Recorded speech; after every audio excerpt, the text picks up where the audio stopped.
Hello everyone.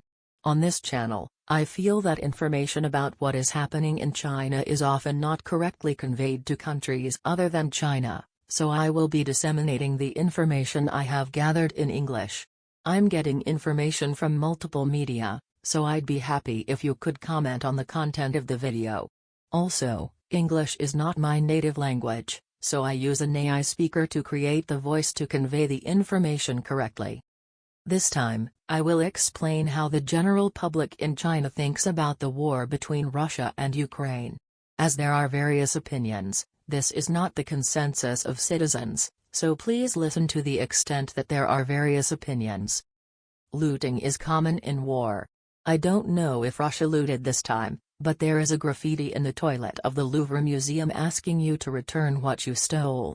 Before the Chinese Communist Party was in power, Russia had invaded China, and Chinese people sometimes steal domestically and sell abroad, so I don't know if there was looting. However, as a result, it is over to Russia, so you will have to return what you stole. This is a negative opinion of Russia from China. Many people have these feelings. Another opinion is that Russia attacked Ukraine because the neighboring democracies pose a threat to Russia's dictatorship. This is published as an editorial by the media called Moscow Times in Russia. It seems that the Chinese Communist Party has similar actions to Hong Kong, so sympathy has been obtained. In the former Soviet era, religion was officially denied. There is also the idea that religious conflict is the root of war. This is a matter of faith, so there is no right to say which is right, but some people think of war as a religious conflict. Another opinion is that Russia should be dismantled into several countries. Looking back in history, Russia and the Soviet Union are huge countries with border disputes. As a Chinese, I see this as a potential threat. However, both Russia and China are large countries and have traditionally been dictatorships.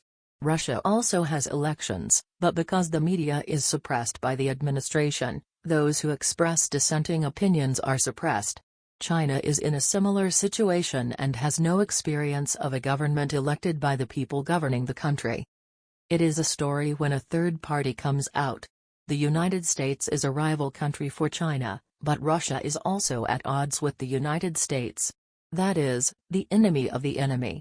It would be inconvenient for us if Russia, the enemy of our enemy, weakened, so it is desirable that the conflict between Russia and the United States continues. It seems contradictory, but if you think about it from China's point of view, it will lead to its own interests. One comment described this situation as the enemy of the enemy is the friend, and China is the ally in this war for Russia. It clearly describes Russia as an enemy. Around the time of Mao Zedong, the current Chinese Communist Party was established with the support of the Soviet Union, but there was a time when it was completely opposed after gaining power. It was good times for Mao Zedong when Stalin was a dictator, but things changed when Stalin came to be criticized. In Stalin's dictatorship, even the slightest dissenting opinion would be killed, so there was a trend that one could be killed at any time. Being critical of the dictatorship could lead to criticism of Mao Zedong, so China has acted to protect the Communist Party of China by portraying Russia badly.